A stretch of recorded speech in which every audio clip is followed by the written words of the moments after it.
ಖಂಡಿತವಾಗ್ಲೂ ನಾವೆಲ್ಲರೂ ಬರ್ತಾರೆ. ಬೆಳಗಾವಿಯಲ್ಲಿ ಮೇಡಮ್ ಕಬ್ಬು ಬೆಳೆಗಾರರು ತೀವ್ರವಾದಂಥ ಹೋರಾಟ ಮಾಡ್ತಾ ಇದ್ದಾರೆ. 3,500 ರೂಪಾಯಿ ದರ ಫಿಕ್ಸ್ ಮಾಡಬೇಕು ಅನ್ನುವಂಥದ್ದು 3-4 ಜಿಲ್ಲೆಯಲ್ಲಿ ಹೋರಾಟ ಆಗ್ತಿದೆ.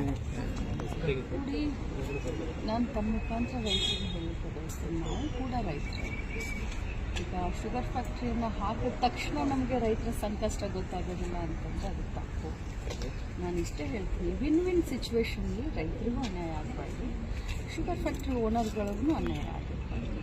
ಇಬ್ಬರನ್ನೂ ಸೇರಿಸ್ಕೊಂಡು ಈಗಾಗಲೇ 2-3 ಸತಿ ನಾವು DC ಅವ್ರ ಹೋಗಿ ಮಾತನಾಡಿದ್ದಾರೆ. ತಮಗೂ ಎಲ್ಲ ಗೊತ್ತಿದೆ, ನಾನು ಉಡುಪಿ ಜಿಲ್ಲಾ ಉಸ್ತುವಾರಿ, KDP ಮೀಟಿಂಗು, ಅದಾದಮೇಲೆ ಕನ್ನಡ ರಾಜ್ಯೋತ್ಸವ, ಅದಾದಮೇಲೆ ಈಗ 19ರ ತಯಾರಿ.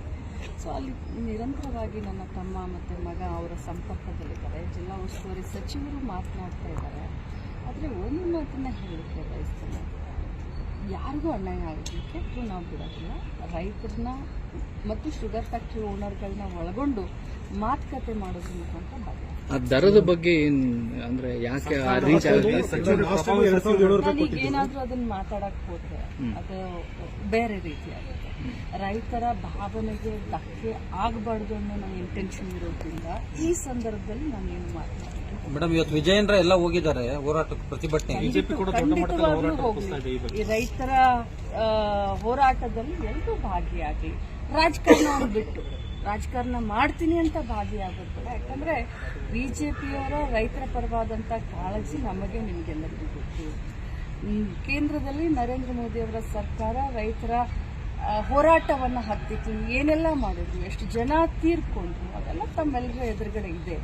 ಕರ್ನಾಟಕ ರಾಜ್ಯದಲ್ಲಿ BJPಯವರು ವಿಜೇಂದ್ರ ಅಣ್ಣನವರು ಅಲ್ಲಿ ಹೋಗಿದ್ದಾರಂತಂದ್ರೆ ರೈತರ ಪರವಾದಂಥ ನಿಜವಾದ ಕಾಳಜಿ ಇರಲಿ, ರಾಜಕಾರಣ ಬೇಡ ಅಂತ ಹೇಳಿ ಆಗಿದೆ ಮೇಡಮ್. ಆದ್ರೆ ದರ ನಿಗದಿ ಮಾಡೋಕೆ ಯಾಕೆ ಇಷ್ಟು ವಿಳಂಬ ಆಗ್ತಾ ಇದೆ? ನಾನು ಅದನ್ನೇ ಹೇಳಿದೆ. ಈಗ ನಾನೇನಾದರೂ ಮಾತನಾಡಕ್ಕೆ ರೈತರ ಭಾವನೆಗೆ ಧಕ್ಕೆ ಬರುತ್ತೆ. ನಾನೇನು ಮಾತನಾಡೋದಿಲ್ಲ. ಜಿಲ್ಲಾಡಳಿತ, ಸರ್ಕಾರ ಎಲ್ಲರೂ ಸೇರ್ಕೊಂಡು ಮಾತನಾಡ್ತಾರೆ. ಅಧಿಕಾರ ಹಂಚಿಕೆ ವಿಚಾರ ಸಾಕಷ್ಟು ಚರ್ಚೆ ಆಗ್ತಾ ಇದೆ. ಅಧಿಕಾರ ಹಂಚಿಕೆ ನಾನೇನು ಮಾತಾಡೋಕ್ಕಾಗಲ್ಲ.